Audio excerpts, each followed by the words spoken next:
y con esta alegría de dar a todos la bienvenida para la primera clase del año 2024. Vamos a inclinar nuestros rostros y orar a Dios pidiendo su bendición para hoy. Padre, agradecidos de reencontrarnos después de más de un mes, Señor, de no hacerlo por las fiestas de Navidad y Año Nuevo, Año Viejo, Año Nuevo, y luego también razones de salud, la semana de oración de la semana pasada. Señor, es una alegría poder estar juntos esta noche para meditar otra vez en este tema tan apasionante y desafiante como es las misiones. Señor, tú nos envías a ser testigos, a asumir una participación dentro de lo que es el avance del reino de Dios aquí sobre la tierra. Pedimos tu bendición para cubrir la lección que nos corresponde tocar en esta hora y te pido una bendición también para cada uno de los hermanos y hermanas presentes y para aquellos que a lo largo de la semana van a estar escuchando también esta clase. Te alabamos, Señor, y nos ponemos en tus manos de amor, orando en el nombre del Señor Jesucristo. Amén. Amén. Muy bien. Vamos entonces a compartir la pantalla ahora y tenemos aquí el paso número 5 de nuestro estudio Creciendo en la Gracia, que llega a ser ya la clase número 67 desde que comenzamos esta clase Creciendo en la Gracia. ¿Vale? ¿Me estáis escuchando bien, no? ¿Me estáis escuchando bien? Vale, vale. Entonces, ya con tranquilidad, vamos a mirar el título de la lección número 5, que es ¿por qué no hay más misioneros? Y entonces tenemos aquí a un cristiano pensando mucho trabajo, pocos obreros. Es algo ya de lo que el Señor mismo habló en Juan capítulo 4, cuando le decía a los discípulos, la mies es mucha, pero los obreros pocos. Rogad al Señor de la mies que envíe obreros a su mies. Y posteriormente les manda a ellos de dos en dos a que se esparcieran llevando el mensaje del Evangelio del Reino. Muy bien, lo que algunos dicen. Hay múltiples causas por el poco interés en las misiones mundiales y la falta de misioneros, pero tal vez algunas de las más comunes son las representadas por las siguientes afirmaciones que se oyen a menudo. En primer lugar, otros harán el trabajo. Vamos a leerlo rápidamente porque luego vamos a detenernos en alguna de estas frases. Solo soy una persona sencilla, sin talentos especiales. No soy predicador, soy un poco tímido, no califico. Luego, no creo que podría aprender otro idioma o adaptarme a otra cultura. Eso es también una afirmación que se suele escuchar. No creo que pueda vivir con tantas incomodidades. ¿Mm? Tengo temor a los insectos, enfermedades y comidas nuevas. A veces tenemos la idea de que la misión debe ser en lugares inhóspitos, en la selva, y es posible que lo sea, pero no siempre el Señor nos llama a sitios así. Tengo interés, pero no sé cómo ayudar. El trabajo es demasiado grande, incluso parece imposible. También la frase no hay dinero. Los misioneros sufren con pocos recursos. Hay poco apoyo por parte de las iglesias. Qué triste es esto, que haya personas que no se animen a salir a la obra misionera porque temen no ser sostenidos ni tener lo suficiente para suplir las necesidades básicas de la vida. Otros dicen, soy muy viejo, mande a alguien más joven.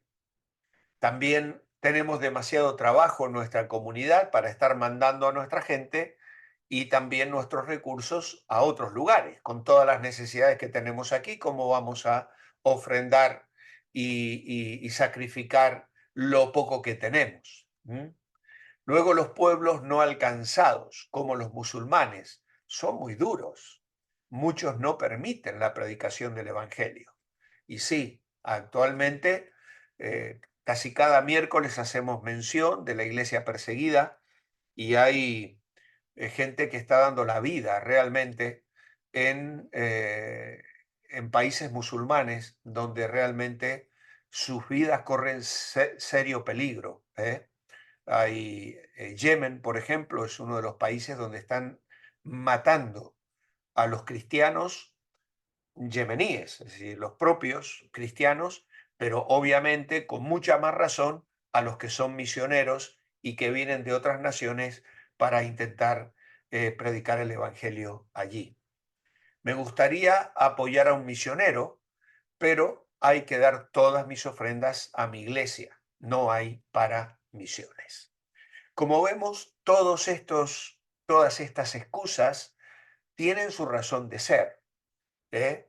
Son razonamientos que tienen su parte, diríamos, positiva, en el sentido de que, por ejemplo, tenemos que apoyar el lugar donde vivimos, tenemos una responsabilidad que asumir con la iglesia local a la que pertenecemos y entonces podemos incluso pensar en que eso nos libera de estar apoyando la obra misionera en otros lugares. Vamos a ver las respuestas que se nos sugieren en el manual. ¿Cómo contestar a los que dicen otros harán el trabajo? Bueno, si todos piensan así, ¿quién irá? ¿Cómo oirán? Romanos capítulo 10, que es el texto que las hermanas nos han compartido, dice, ¿cómo invocarán en el cual no han creído? ¿Cómo creerán en aquel de quien no han oído? ¿Y cómo oirán si no hay quien les predique? ¿Y cómo predicarán si no fueren enviados? Entonces la respuesta que damos a otros harán el trabajo es que en ese caso, si todos pensamos así, nadie irá. No podrán responder a las buenas nuevas, obviamente, porque no las conocen. Tenemos aquí algunos argumentos de personas muy comprometidas con la obra misionera. Y estos argumentos a los que dicen otros harán el trabajo es, primero, ¿qué parte de la palabra ir no entiendes? ¿Eh? ¿Qué parte de la palabra ir no entiendes? ¿Por qué? Porque hay un mandamiento. Jesús dijo, id por todo el mundo y predicad el Evangelio. En segundo lugar, no debemos preguntarnos qué le pasa al mundo, porque ese diagnóstico ya ha sido dado. Más bien, debemos preguntarnos qué le ha pasado a la sal y a la luz del mundo. Esta es una frase de John Stott, un teólogo reconocido que motivó también a la obra misionera, fundador del movimiento de Lausana, del cual hemos estado hablando el domingo en el encuentro de oración de la Alianza Evangélica. Pues el Señor dijo que si la sal pierde sabor o si la luz la metemos debajo de una mesa o la tapamos con una manta, obviamente la sal no va a salar ni la luz va a alumbrar. Y esa debería ser la pregunta que debiéramos preguntarnos en relación a por qué el mundo no ha sido evangelizado. Y luego, debes ir o mandar un sustituto. Esto es una frase de Oswald Smith y dice, ¿a qué se refiere cuando habla de mandar un sustituto? Es decir, o voy o me comprometo. Es decir, la idea aquí sería, bueno, yo no estoy dispuesto a ir, yo no siento que Dios me llame a mí a ir, pero voy a respaldar a una persona que va. ¿Eh? Y a veces es con una migaja, no significa que yo me tenga que hacer cargo de sostener a un misionero, pero sí puedo a lo mejor dedicar una parte de mi ofrenda y aunque sea pequeñita, junto a muchas otras pequeñitas, pueden estar supliendo la obra y el ministerio. Por ejemplo, Dani hace unos días atrás nos presentó en la iglesia la necesidad del trabajo de ellos en Protestante Digital y han iniciado una campaña donde piden que te comprometas a ofrendar 10 euros, 15 euros o 20 euros por mes durante un año. Eso va a generar que si hay muchas personas que dan ese pequeño sacrificio, diríamos así, pueden juntar una cantidad significativa. Ellos están apuntando a 400 personas que puedan dar esa cantidad mensualmente y eso generaría una cantidad de recursos que ellos podrían usar para potenciar la labor de la visión que ellos tienen con eso. Y esto lo podemos extrapolar a algunas misiones. Hay misiones que envían y respaldan a misioneros en el mundo y nosotros podemos estar ofrendando. Nosotros como iglesia mandamos una ofrenda mensualmente a un fondo misionero que está en Madrid y que distribuye las ofrendas a misioneros que están en distintos puntos de la geografía española sirviendo al Señor. Muchos de ellos abriendo iglesias donde no hay iglesias que le pueden sostener, porque no son suficientes los miembros como para poder pagar el sueldo de un pastor. Entonces, todas las iglesias enviamos un poquito y ese poquito se hace mucho para apoyar. De esta manera, yo no voy, pero de alguna manera estoy respaldando a una persona que está haciendo la labor.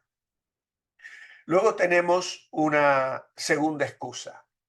Hay demasiado trabajo en nuestra comunidad para estar mandando nuestra gente y recursos lejos. Pues a la luz de Hechos capítulo 1, el versículo 8, donde el Señor dice, recibiréis poder cuando haya venido sobre vosotros el Espíritu Santo, y me seréis testigos en Jerusalén, en toda Judea, en Samaria y hasta lo último de la tierra. ¿Qué diría a los que dicen que tienen tanto trabajo en su propia comunidad que pueden ignorar otros lugares? Pues justamente que la orden de Jesús es para todos. Hay que llevar el mensaje a todas las naciones. Y claro, la idea de Jesús era una especie de círculo concéntrico, ¿no? Me seréis testigos en Jerusalén, en Judea, en Samaria y hasta lo último de la tierra. Y ese mandato sigue en pie. No es cuestión de apoyar ministerios aquí o allá, de ir o quedarse. La tarea incluye las dos cosas. Si los primeros cristianos hubieran pensado en me voy a quedar en mi comunidad y no voy a mandar ni gente ni recurso a otros lugares, el Evangelio no hubiese llegado a nosotros. Podemos esperar bendición en nuestro ministerio local si rehusamos nuestra responsabilidad hacia el mundo entero. Pues no, porque estaremos desobedeciendo. ¿Eh? Una de las cosas con las que acabo siempre mi devocional es manteneos bendecibles. Y hay una parte de la obediencia que implica, pues, el estar comprometido con la obra misionera, con la extensión del reino de Dios. Si tienes la visión de alcanzar a tu colonia, a tu ciudad o aún a toda América, regocíjate. Claro, esto está escrito en un país latinoamericano, por eso habla de América. Nosotros podríamos aquí hablar de Europa. ¿Eh? Entonces, si tenemos la visión de alcanzar toda América o nosotros aquí toda Europa, alégrate. estás viendo el 5% del corazón de Dios, que es el porcentaje de esa población comparado con la población del mundo. Dice, expande tu visión a todo el mundo y conocerás el resto del corazón de Dios. Qué tremendo, ¿eh? Entonces, no solo hay un llamado aquí a asumir una responsabilidad por el continente en el que vivo, sino a tener la visión del mundo. Mi esposa me lleva insistiendo ya mucho tiempo. Hay una pared en el local de Revive que no tiene nada. Bueno, nuestro local no tiene cosas pegadas ni textos ni nada. Realmente no hemos dispuesto de colocar cosas, las usamos más bien para que los jóvenes y los niños usen las paredes para poner las cosas que ellos necesitan en las actividades. Pero siempre me insiste, ahí hay que poner un mapa del mundo, hay que poner los continentes, hay que poner allí las naciones, ¿no? Y la verdad es que sí, es bonito. Este año vamos a hacer un énfasis en las misiones. En el mes de abril nos va a visitar un misionero que dedicó muchos años de su vida a trabajar en Turquía hasta que el gobierno le expulsó de Turquía, pero que sigue muy comprometido con la obra en Turquía. Su hijo es misionero en Turquía y nos va a visitar en el mes de abril y va a ser un mes donde vamos a estar eh, trabajando mucho este aspecto de las misiones. Bien, seguimos adelante. La tercera excusa: se requiere talento especial para ser misionero. Pocos califican. Soy una persona sencilla y tímida. No puedo predicar o evangelizar. Bueno, esta excusa no es nada nueva, porque Moisés la usó en Éxodo capítulo 3, versículo 11 y 12, cuando dijo, ¿y quién soy yo para presentarme ante el faraón y sacar de Egipto a los israelitas? ¿Cómo fue lo que Dios le respondió?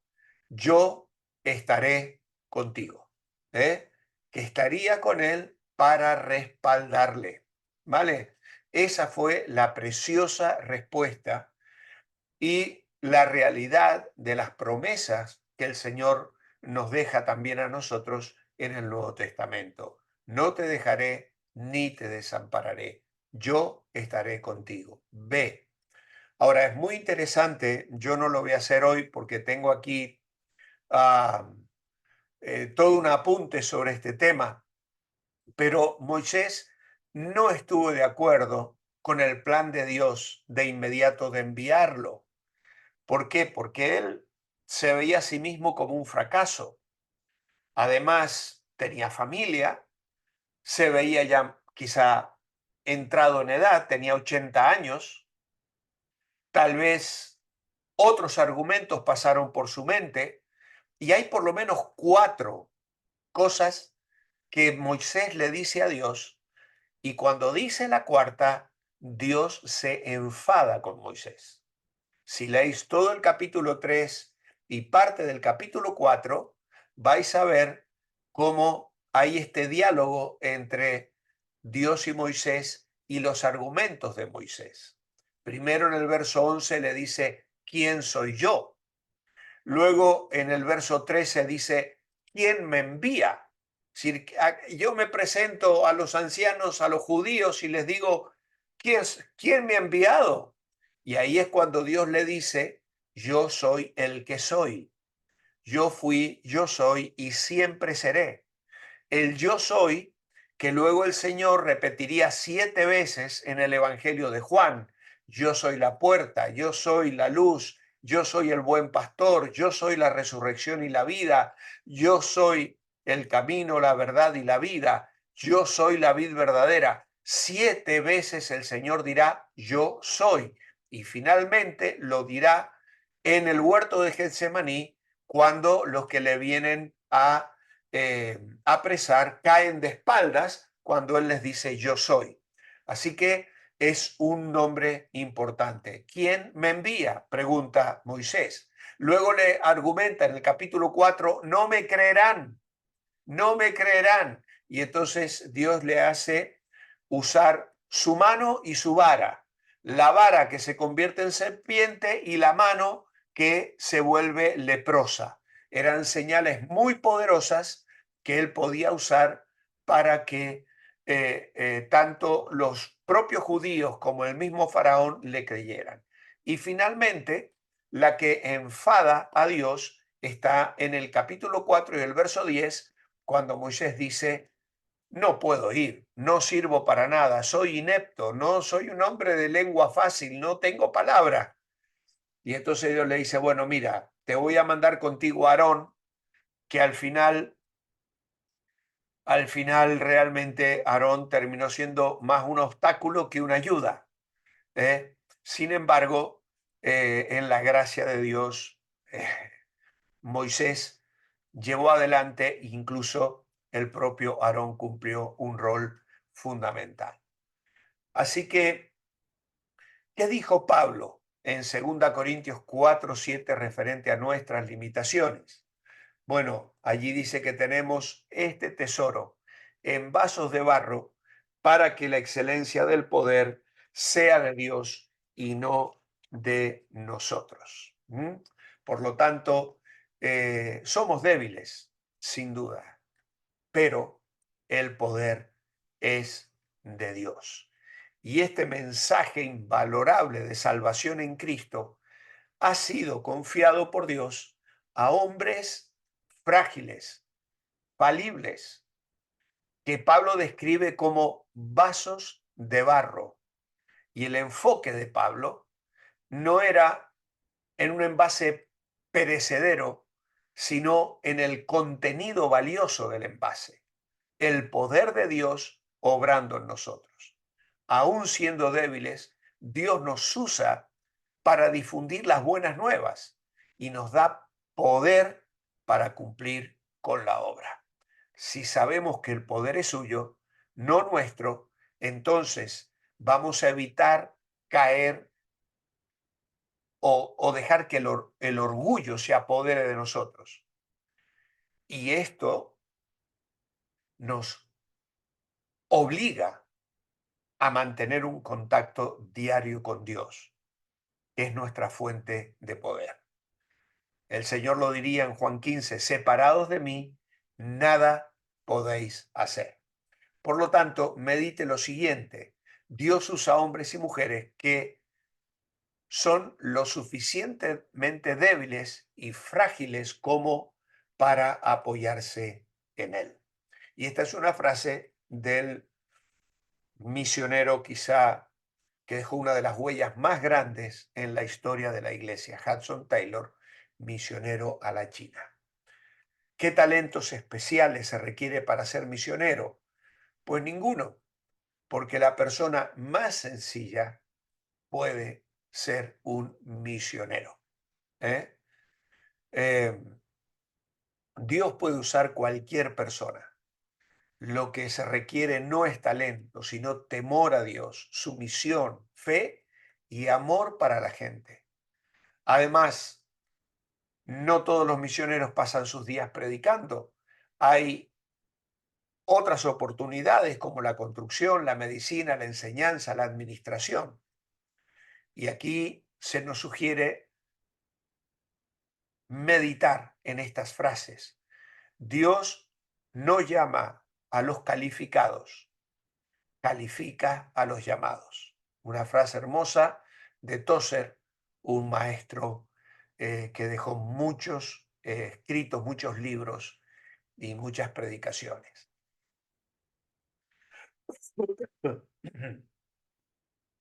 Hay una hermosa historia aquí de Hudson Taylor. Al entrevistar a una persona que solo tenía una pierna, le preguntó, ¿por qué teniendo esa discapacidad quería ser misionero en China? Respondiendo dijo, porque los que tienen dos pies no van. Vaya la respuesta, ¿no? Fue aceptado y enviado. Hudson Taylor, en uno de sus viajes de la China a Inglaterra, promovió el que fueran muchos misioneros y respaldó a cientos de misioneros que entraron en el interior de la China para alcanzar a miles de chinos con el Evangelio.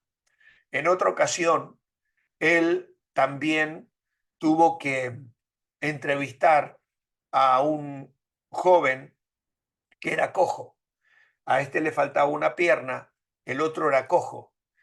Y entonces, cuando Hudson Taylor lo miró, le dijo, mira, ¿cómo vas a hacer cuando los chinos que tenían un nombre especial, yo ahora no me acuerdo exactamente cuál era, ataquen la misión y le prendan fuego?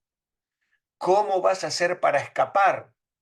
Porque tú no puedes correr, eres cojo, entonces no te vas a poder escapar. Y el hombre le contestó, no había considerado la posibilidad de salir corriendo. ¿Eh? Ese era el compromiso que este hombre estaba dispuesto a asumir. Y fue una tremenda lección para Hudson Taylor, de modo tal que lo admitió para que aún con su cojera fuera a llevar el Evangelio a los chinos. ¿Vale? Cuando Dios llama y pone la carga en el corazón de la persona para la obra misionera, realmente es algo extraordinario. No hay dinero. Bueno, todo lo puedo en Cristo que me fortalece, dice Pablo a los filipenses. A menudo se usa este versículo para confirmar el poder de Dios en nuestra vida, pero nos olvidamos del contexto. Pablo estaba hablando sobre el dinero, estaba afirmando su habilidad de estar contento, sea teniendo dinero o no teniéndolo, sea en la escasez o sea en la abundancia. Y tomando en cuenta que Pablo era un misionero escribiendo a gente que le apoyaba económicamente, ¿qué promete Filipenses 4:19? Pues que Dios supliría todas sus necesidades. ¿Eh? Todo lo que os falta. Pablo considera aquí todas las necesidades materiales de los filipenses. ¿Por qué? Porque los filipenses que le habían enviado un donativo estaban experimentando la falta de aquello que le habían enviado. Y entonces él les dice, el Señor va a suplir los recursos que necesitáis. Esa era la promesa para ellos. Esta promesa es para el misionero y también para los que le apoyan económicamente. Aunque muchos tienen problemas levantando el sostén para la obra, Dios ha sido fiel a los que confían y esperan en su provisión. Por lo tanto, cuando Dios llama a una persona a la obra misionera, hay que creer esta promesa. No la mentira que dice no hay dinero. También el enemigo quiere mantener las iglesias adormecidas sin tomar su responsabilidad de apoyar económicamente a las misiones. Cuando él y yo sentimos el llamado para salir a la obra misionera, obviamente el tema del dinero fue una gran preocupación.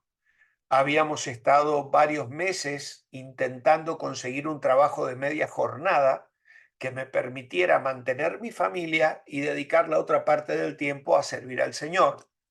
Pero Dios no abrió esa puerta. ¿Qué pasó?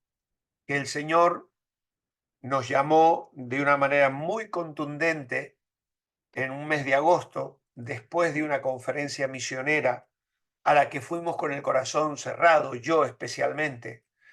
Eh, pero a la semana siguiente, eh, Alan, que en ese momento tenía 3 añitos, cantó sentado en mi falda o en mi colo, como decimos en España, sobre mis piernas, la canción Lema, Id y predicad mi amor.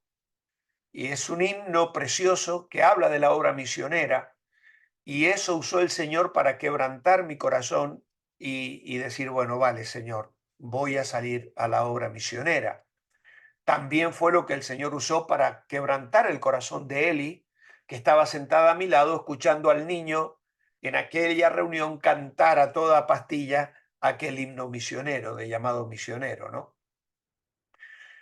Pero la pregunta seguía presente: ¿cómo vamos a hacer para mantenernos económicamente?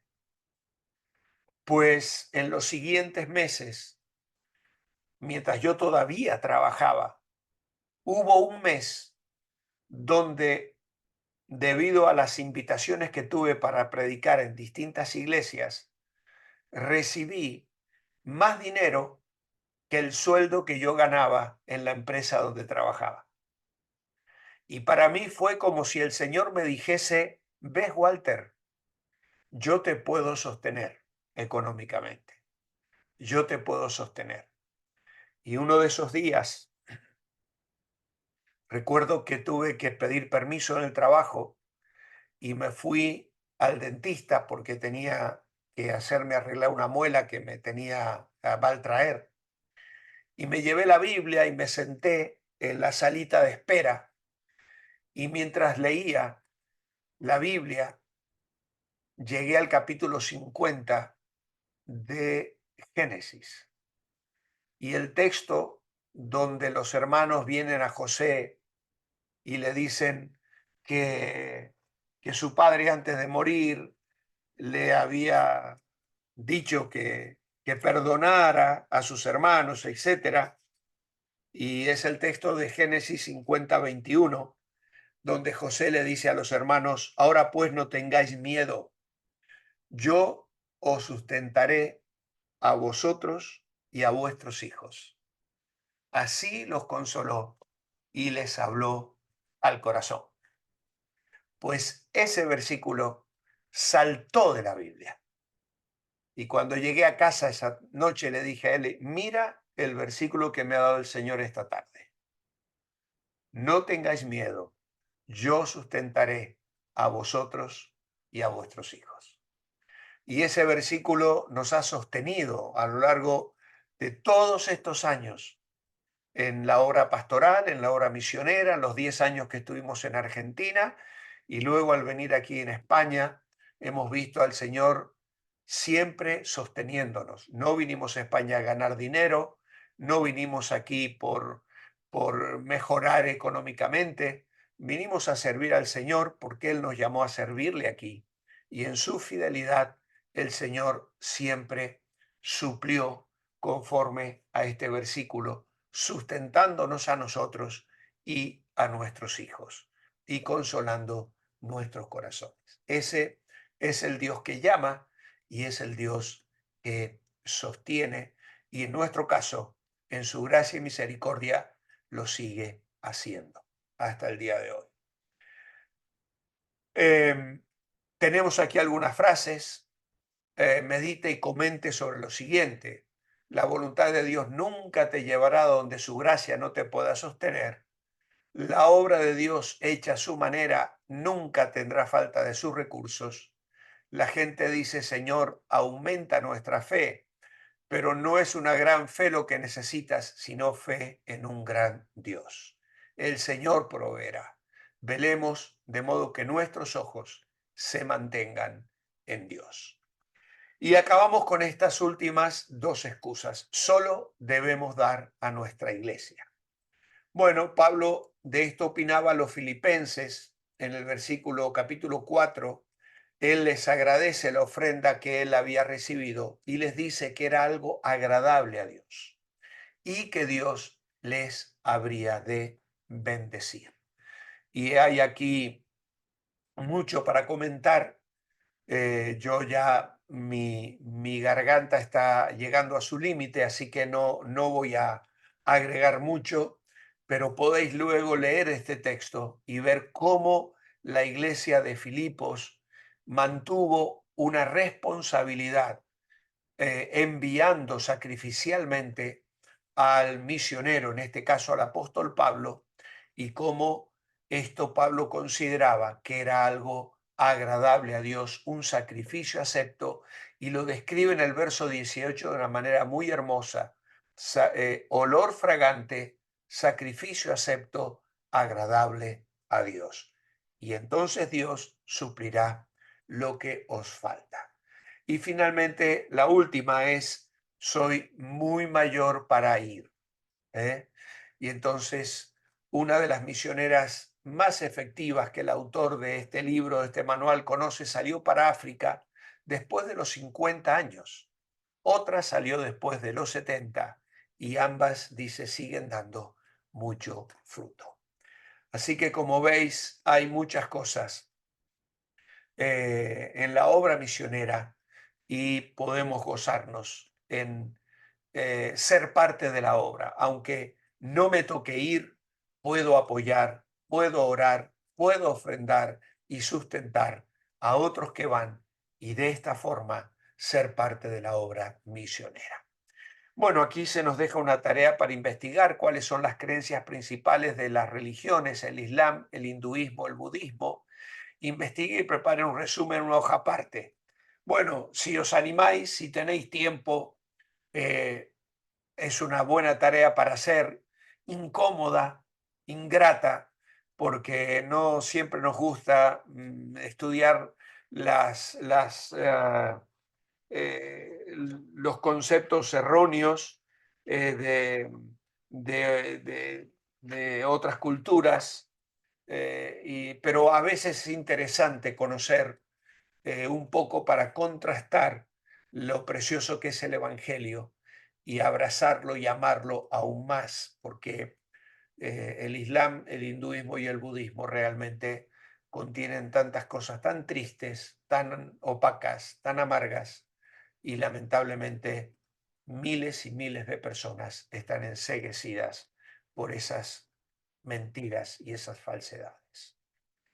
Hay un texto para memorizar, que es el de Filipenses 4:19, muy cortito, muy fácil, y espero que muchos de vosotros lo podáis memorizar para que Dios mediante el próximo viernes nos volvamos a reencontrar y espero ya estar completamente recuperado de mi garganta. Muchas gracias por la atención y por compartir conmigo esta noche de estudio de las misiones.